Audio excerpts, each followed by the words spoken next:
বন্ধুসকল আপোনালোকক স্বাগতম জনাইছো আমাৰ এই নতুন ভিডিঅ'ত। বন্ধুসকল আহি থকা হৈছে এটা গ্ৰহণ, যিদিন প্ৰথমে amavasya থাকিব সেই দিনেই এই গ্ৰহণ লাগিব।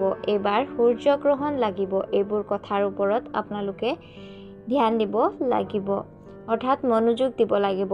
লগতে বহুত ৰাশিৰ ওপৰত ইয়াৰ প্ৰভাৱ পৰিব। গৰ্ভৱতী মহিলাসকলক সাৱধান থকাটো প্ৰয়োজন নহয়।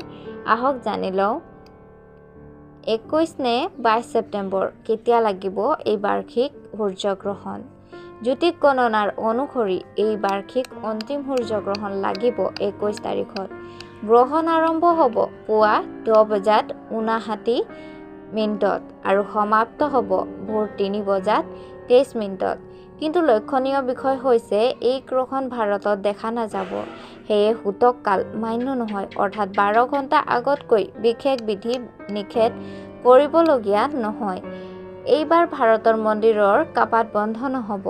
তথাপিও জ্যোতিষাচাৰ্যসকলে কৈছে গৰ্ভৱতী মহিলাসকলে বিশেষ সাৱধান ল'ব লাগিব। গ্ৰহণৰ সময়ত নেতিবাচক শক্তিৰ প্ৰভাৱ বৃদ্ধি পায়। মানসিক শান্তি ৰাখিব লাগিব। বৈদিক মন্ত্ৰ জপ কৰিব পাৰিব।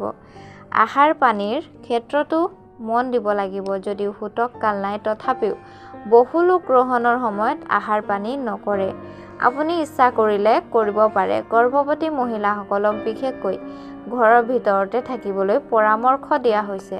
তীক্ষ্ণ বস্তু, পৈ, কেঁচি, চাকু আদি ব্যৱহাৰ কৰা নিষেধ। কিবা কাটি চিটি কৰা প্ৰতিকূল বুলি মানা কৰা হয়। ধৰ্মীয় কাৰ্যৰ ক্ষেত্ৰত গ্ৰহণ শেষ হোৱাৰ পাছত স্নান কৰি পূজা পাঠ কৰা হয়। কোনো শুভ কামৰ আৰম্ভণি গ্ৰহণ চলি থকা হয় অৱস্থাত কৰা নহয়। মন্ত্ৰ জপ কৰাৰ বাবে আপুনি এই মন্ত্ৰ ব্যৱহাৰ কৰিব পাৰে। ওম হ্ৰীং ৰং সহ সূৰ্যায় নমঃ অথবা ওম সূৰ্যায় নমঃ। ৰাশিফলৰ ওপৰত প্ৰভাৱ পৰিব। মেঘ ৰাশিৰ ওপৰত কৰ্মক্ষেত্ৰত চাপ, স্বাস্থ্য সমস্যা। বৃষ ৰাশিৰ ওপৰত আৰ্থিক অৱস্থাত অনিশ্চয়তা। মিথুন পৰিয়ালত অশান্তি। কৰ্কট মানসিক অস্থিৰতা, আত্মীয়জনৰ চিন্তা। সিংহ সম্পৰ্কত কৰা ভাৱ। কন্যা চাকৰি বাণিজ্যত অনিশ্চয়তা। তুলা খৰচ বৃদ্ধি, বিবাদ সম্ভাৱনা। বৃশ্চিক আকস্মিক লাভ ক্ষতি। ধনু কৰ্ম আৰু বিদেশ সংক্ৰান্ত বিষয়ত বাধা। মকৰ পৰিয়ালত মতভেদ। কুম্ভ বন্ধু বান্ধৱীৰ সৈতে বিবাদ। মীন মানসিক চাপ আৰু ৰাজনৈতিক বিষয়ত বাধা। আৰু ইয়াৰ উপায় হৈছে ওম সূৰ্যায় নমঃ জপ কৰা। স্নান দান কৰাটো অত্যাৱশ্যক।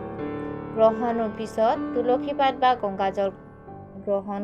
সেই বন্ধুসকল এই সূৰ্যগ্ৰহণ ভাৰতত দেখা নাযাব, যদিও ইয়াৰ প্ৰভাৱ গৰ্ভৱতী মহিলাৰ ওপৰত আৰু ৰাশিসকলৰ ওপৰত নিশ্চয়কৈ পৰিব। সেয়ে নিজৰ সুৰক্ষা নিজে কৰক। ধন্যবাদ।